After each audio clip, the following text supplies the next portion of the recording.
नमस्कार दोस्तों, मेरा नाम है भूपेंद्र गिरी और आप देख रहे हैं द किंगमेकर। आज हम बात करेंगे प्रजनन के बारे में, यानी कि रिप्रोडक्शन क्या चीज़ है और इसके बारे में कौन कौन सी जानकारियाँ होनी जरूरी है। सबसे पहले समझते हैं कि रिप्रोडक्शन क्या है। देखो, रिप्रोडक्शन जो शब्द है ये दो शब्दों से मिलकर बना है। दो शब्द कौन कौन से हैं?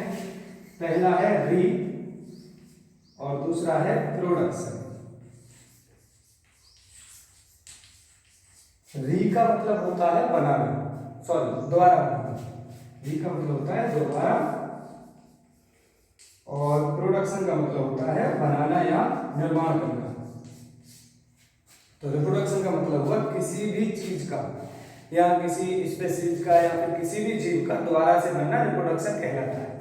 जैसे मान लो कुछ पौधे, जैसे पौधे जब रिप्रोडक्शन करते हैं, सपोज करो कि हमने एक बीज लिया, हमने गेहूं का बीज लिया है और इसको जब हम मिट्टी में दबाएंगे तो आने वाले समय में जब वो फसल पक जाएगी तो एक बीज से कम हमें 30-40 बीज और प्राप्त हो जाएंगे और इसी को हम रिप्रोडक्शन कहेंगे। और रिप्रोडक्शन की सामान्य परिभाषा ये है कि जीवों द्वारा अपनी जाति बढ़ाने के लिए जो क्रियाएं की जाती हैं उनको कहते हैं रिप्रोडक्शन। अब देखते हैं कि रिप्रोडक्शन होता कितने प्रकार का है। रिप्रोडक्शन मुख्यतः दो प्रकार का होता है। एक तो होता है लैंगिक जनन, इसको जन्म कहते हैं हिंदी में, और दूसरा होता है अलैंगिक जनन।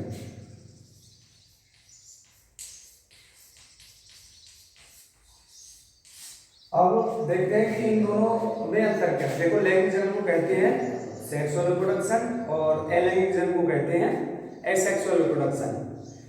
लैंगिक जनन में क्या होता है कि एक फीमेल कैंडिडेट और एक मेल कैंडिडेट के जो अंडाणु और स्पर्म वगैरह होते हैं उनके मिलने से एक एम्ब्रियो बनता है और वही एम्ब्रियो ग्रो करके दूसरा जीव बन जाता है। लेकिन अलैंगिक जनन में ऐसा नहीं होता है।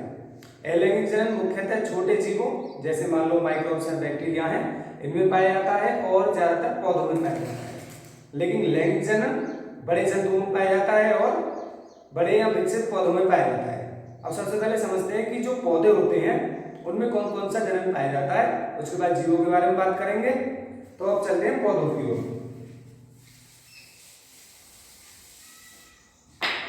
पौधों में मुख्यतः दो प्रकार का जनन पाया जाता है।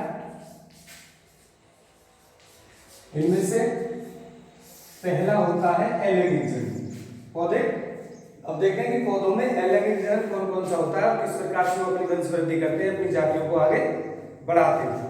अलैंगिक जनन में क्या क्या हमको पढ़ना है?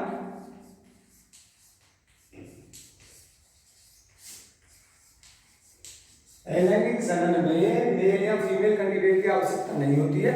पौधे के ही भाग अपनी अधिक वृद्धि करके स्पोर बना के जड़ों द्वारा, यानी कि इसकी कई विधियां होती हैं जिसके द्वारा पौधे अलैंगिक जनन करते हैं। अब देखते हैं कि अलैंगिक जनन कितने प्रकार का होता है या कौन कौन सी विधियों से इसको किया जाता है। सबसे पहले देखते हैं अलैंगिक जनन में जो विधि है, कायिक विधि।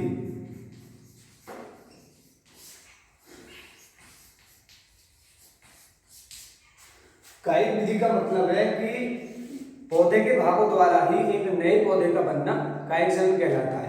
अब जैसे आपने देखा होगा कि जब गन्ना बोया जाता है तो गन्ने को ही काट काट कर मिट्टी में गाड़ दिया जाता है और उसके बाद उससे ही नए गन्ने उत्पन्न हो जाते हैं। इसी प्रकार जब हम गुलाब को लगाते हैं तो गुलाब की टहनियों को काट कर बोते हैं। और इसके अलावा गुड़हल का जो रिप्रोडक्शन होता है वो भी ऐसे होता है। और भी कई प्रकार के पौधे हैं जिनके बारे में हम जानेंगे। तो कायिक जनन जो होता है इसमें एक तो आती है कलम विधि।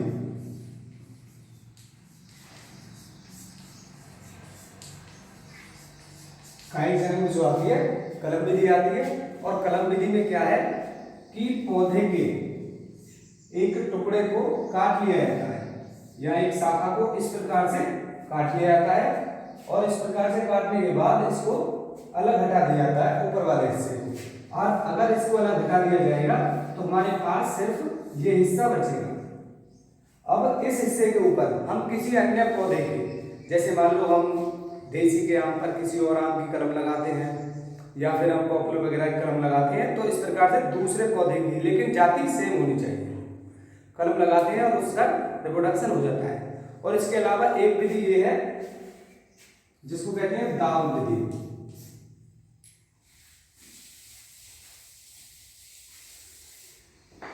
एक विधि होती है दाव विधि। अब देखिए दाव विधि में क्या होता है कि जैसे कोई पौधा है, आपने देखा होगा कि जो नींबू वगैरह के पौधे होते हैं उनमें दाव विधि द्वारा प्रजनन कराया जाता है। तो इनमें क्या होता है कि पौधे से एक शाखा, जैसे मान लो कोई शाखा जमीन के जहाँ तक पास है, उसको बीच में से मिट्टी से दबा दिया जाता है, यानी कि लगभग मान सकते हैं कि इतने भाग को मिट्टी से दबा दिया गया है। और मिट्टी में दबने के कारण जो पोषक पदार्थ इसके तने पर पहुंचते हैं, उसकी वजह से इसमें नई जड़ें निकल आती हैं।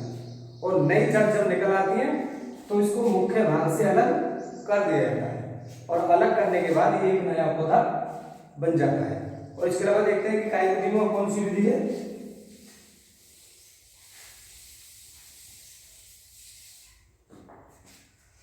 एक विधि होती है बूटी लगाना। अब देखिए बूटी कैसे लगाई जाती है। सबसे पहले पौधे की एक शाखा को इतना छील लिया जाता है, यानी लगभग मान सकते हैं पौधे की शाखा से लगभग हम छाल को छील लेते हैं। और जब छाल को छील लेते हैं तो उसका बीच में स्टेम बाकी रह जाता है, और उसी स्टेम के पास यहाँ पर कुछ पोषक पदार्थों का लेप करके और ऊपर से एक पट्टी टाइट बांध दी जाती है। उसके टाइट बांधने से उसमें कोपले निकल आती हैं छोटी छोटी, यानी कि जड़ें निकल आती हैं, और फिर इसको काटने के बाद एक नया पौधा तैयार कर देते हैं। ये तो नहीं काई विधि। अब प्राकृतिक रूप से कौन कौन सा अलैंगिक जनन होता है इसको देखते हैं।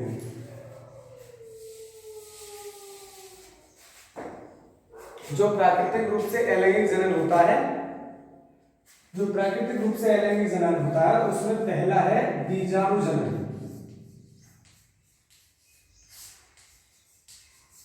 अब देखिए बीजाणु जनन को इंग्लिश में कहते हैं स्पोर फॉर्मेशन। स्पोर फॉर्मेशन क्या है? जो कवक वगैरह होते हैं या फिर मान लीजिए कोई एलगी वगैरह है, उनमें क्या होता है कि उनके अंदर जब भोज्य पदार्थ बहुत ज्यादा इकट्ठे हो जाते हैं, जैसे मान लो कोई माइसीलियम है और इस माइसीलियम से जो शाखाएं निकल कर जा रही हैं, जो थैलस है, जब यहाँ पर बहुत सारे भोज्य पदार्थ इकट्ठे हो जाएंगे तो यहाँ छोटे छोटे बीजाणुओं का जनन होने लगता है, और वही बीजाणु इस बीजाणु ध्वनि के पकड़ने पर बिखर जाते हैं, अलग हो जाते हैं और जमीन पर गिर जाते हैं, और इनके गिरने के बाद ही ये नए कवक बन जाते हैं। और देखिए एक विधि होती है गुणन विधि।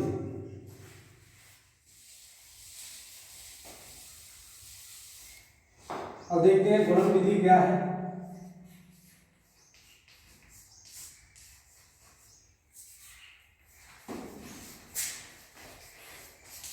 अब देखिए गुणन विधि में क्या है। गुणन विधि भी मुख्यतः दो प्रकार की होती है, एक होती है द्विखंडन, एक होती है बहुखंडन। गुणन विधि का मतलब है कि एक से अधिक बनना, इसको हम कहते हैं द्विखंडन विधि। द्विखंडन यानी कि बाइनरी, इसको बाइनरी फिशन के नाम से भी जाना जाता है। बाइनरी फिशन में क्या होता है कि मान लो जैसे अमीबा है, पैरामीशियम है, यूग्लिना है, बाइनरी फिशन द्वारा इनमें जनन होता है, और इनमें जो जनन होता है वो इस प्रकार से होता है। बाइनरी फिशन को देखते हैं, जैसे मान लो ये अमीबा है,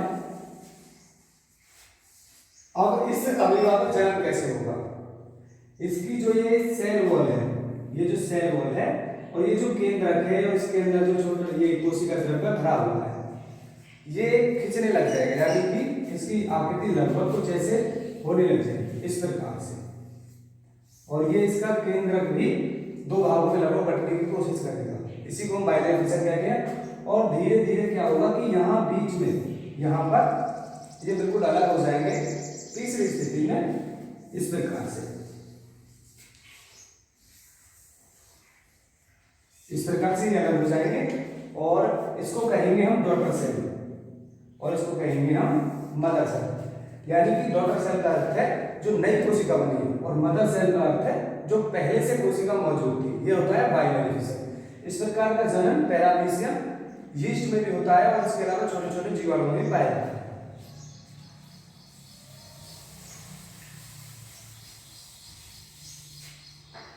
अब इसके अलावा दूसरी जो विधि आती है वो आती है बहुखंडन। बहुखंडन को हम बोल सकते हैं कि फ्रेगमेंटेशन इसका नाम है। बहुखंडन में क्या होता है?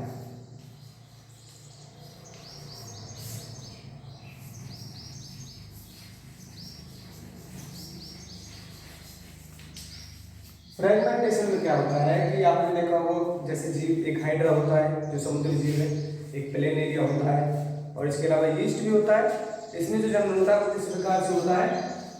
इनमें एक ही कोशिका से, जैसे मान लो कोई एक कोशिका है और इसको थोड़ा प्लेनेरिया को लेते हैं, जैसे ये जीव है प्लेनेरिया। अब प्लेनेरिया में जो जन्म होगा वो किस प्रकार से होगा? प्लेनेरिया एक ऐसा जीव है कि वो अपने आप को छोटे छोटे टुकड़ों में तोड़ देता है, जैसे यहाँ से तोड़ दिया, यहाँ से तोड़ दिया, यहाँ से तोड़ दिया, यहाँ से तोड़ दिया, और इसका जो हर एक टुकड़ा है वो नया प्लेनेरिया बनता है। जैसे हाइड्रा से समझते हैं, एक जीव होता है हाइड्रा, जैसे समुद्र कीड़ा कहते हैं या समुद्री राक्षस उसको कहते हैं। तो इसमें जीव जन्म इस प्रकार से होता है। इसके जो टेंटाकल्स हैं ये अपने टेंटाकल्स द्वारा गति करता है और इसकी आकृति लगभग कुछ ऐसी होती है। अब इसमें जन्म कैसे होता है? इसमें जन्म के लिए इसका जो शरीर है वो छोटे छोटे खंडों में टूटने लगता है, इस प्रकार से, और ये सभी खंड एक नया हाइड्रा बनाते हैं। इसको कहते हैं फ्रेगमेंटेशन। और इसके अलावा एक विधि आती है रीजेनरेशन। रीजेनरेशन का मतलब है कि दोबारा से बन जाना। ये तो हमने पढ़ी गुणन विधि को। अब पढ़ते हैं रीजेनरेशन क्या है या पुनर्जनन क्या है। पुनर्जनन को रीजेनरेशन कहते हैं।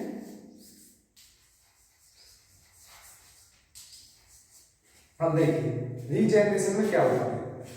आपने भी देखा होगा कि जो चिपकली होती है और उसकी पूंछ थोड़ी सी दब जाए तो वो टूट जाती है वहां से, और कुछ देर बाद उसके पास एक नई पूंछ आ जाती है।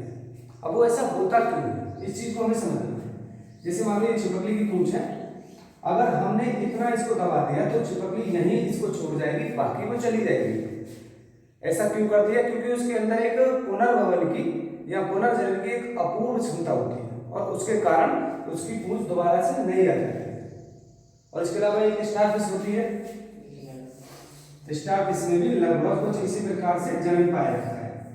उसके जो ये खंड होते हैं, अगर ये बीच में, इसके अलावा जो स्टारफिश होती है उसमें जन्म कैसे होता है? जैसे मान लो स्टारफिश की अगर कोई भुजा कट जाए पीछे से या बाई चांस टूट जाए तो इसकी भुजा ये स्वयं आने लगती है, यानी कि दोबारा से आ जाती है। लेकिन हमारे साथ ऐसा नहीं होता है। अगर हमारी उंगली एक बार बीच में से कट जाए तो वो दोबारा नहीं आएगी, यानी कि हमारे अंदर पुनर्जन्म की क्षमता नहीं है। लेकिन चिपकली है, स्टारफिश है, हाइड्रा है, इन जीवों में ये चीज पाई जाती है। और इसके अलावा देखते हैं और कौन सी विधियां हैं। अब देखते हैं कि कलिका प्रवर्धन क्या है। आपने पढ़ा होगा कलिका प्रवर्धन यानी कि वडिंग। ये भी एक एसेक्सुअल रिप्रोडक्शन है, क्योंकि अभी तक हमने मेल और फीमेल की तो बात ही नहीं की है। तो जितने भी अभी तक चल रहे हैं ये सब एसेक्सुअल रिप्रोडक्शन है। कलिका प्रवर्धन में क्या होता है कि एक जीव होता है यीस्ट। यीस्ट क्या होता है? यीस्ट का जो प्रयोग होता है डबल रोटी बनाने में होता है, केक बनाने में होता है, बेकरी के सामानों में ज्यादा होता है। अब देखते हैं यीस्ट में प्रजनन कैसे होता है। यीस्ट एक प्रकार का कवक है और जो हमारे लिए लाभदायक होता है। यीस्ट में क्या होता है कि इसका जो केंद्रक है वो बीच में पाया जाता है और इसका जो साइटोप्लाज्म है ये इस प्रकार का होता है, यीस्ट जो होता है।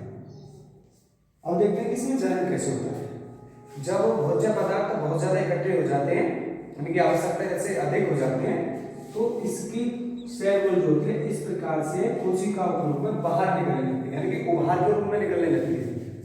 और जैसे जैसे ये उभार बड़ा होता जाता है और इससे भी अन्य उभार इस प्रकार से बाहर निकलते हैं और लगभग इस प्रकार से बाहर निकलते रहते हैं, इस प्रकार से।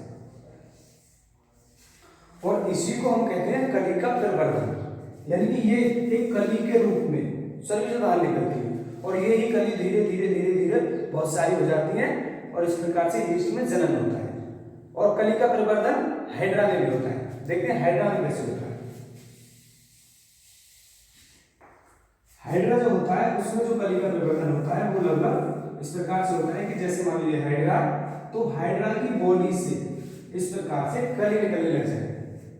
ये हाइड्रा के टेंटाकल से या हाइड्रा की बॉडी से कली निकल रही है और ये कली धीरे धीरे जब परिपक्व हो जाएगी तो इसे डॉटर सेल से यानी कि अपनी मां से अलग हो जाएगी और इसको हम नई हाइड्रा बोलने लग जाएंगे। तो ये जितने भी जनन है अभी तक एसेक्सुअल जनन है। और इसके अलावा देखिए जनन कौन कौन से होते हैं। कभी कभी क्या होता है कि जो युगलीना है, आपने युगलीना का नाम सुना होगा, जब भोजन की कमी होती है, जैसे मान लो सूखा पड़ता है तालाबों में, तो जब भोजन की कमी होती है तो उसमें देखो मैं समझाता हूँ। जैसे मान लो एक तालाब है और इस तालाब में बहुत सारे युगलीना है, लेकिन हुआ क्या है कि सूखा पड़ गया है और यहाँ पर भोजन की कमी हो गई है, पानी की कमी हो गई है।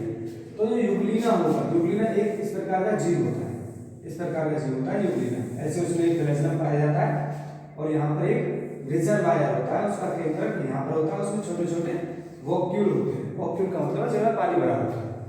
तो जब पानी की कमी हो जाती है तो ये जो युगलीना होता है अपने चारों ओर एक प्रकार का सिस्ट बनाता है। ऐसे सिस्ट का मतलब है एक बड़ा खोल बनाता है और जब ये खोल बना लेता है तो अपने आप को छोटे छोटे भागों में बांटने लगता है। इसका जो जीव द्रव्य होता है वो छोटे छोटे नए युगलीना बनाता है और जब मौसम अच्छा होता है, यानी कि मान लो बरसात का मौसम आ जाए या पानी दोबारा से मिलने लग जाए, तो ये ही सिस्ट टूट जाता है और ये सारे युगलीना अलग अलग निकल जाते हैं और उनकी प्रजाति बहुत ज़्यादा बढ़ जाती है। इसी प्रकार से जनन होता है एक, आपने नाम सुना होगा क्लेमाइडोमोनास। क्लेमाइडोमोनास क्या है? वो भी लगभग युगलीना की तरह होता है लेकिन आकृति उसकी थोड़ी अलग होती है। क्लेमाइडोमोनास जो होता है वो लगभग इस तरह का जीव होता है। उसमें इस प्रकार से दो टेंटाकल्स पाए जाते हैं। ये भी इस प्रकार से जनन करता है और बॉल बॉक्स है उसमें इस प्रकार से जनन होता है। तो ये जितने भी जनन अभी तक मुझे पढ़े ये सभी एसेक्सुअल रिप्रोडक्शन है, यानी कि अलैंगिक जनन है। और जो हमारी अगली वीडियो आएगी उसमें हम पढ़ेंगे कि सेक्सुअल रिप्रोडक्शन क्या है, यानी कि लैंगिक जनन क्या है, पौधों के बारे में पढ़ेंगे। जीवों के बारे में भी थोड़ा टाइम लगेगा। और अगर आपको ये वीडियो अच्छी लगी है तो वीडियो को लाइक करो, शेयर करो और मुझे बताइए कि मैं वीडियो बनाने में क्या क्या सुधार कर सकता हूँ, क्योंकि आप लोग कमेंट नहीं करते हो, बताते नहीं हो और जब तक आप बताओगे नहीं तो मैं सुधार नहीं करूँगा। Thank you.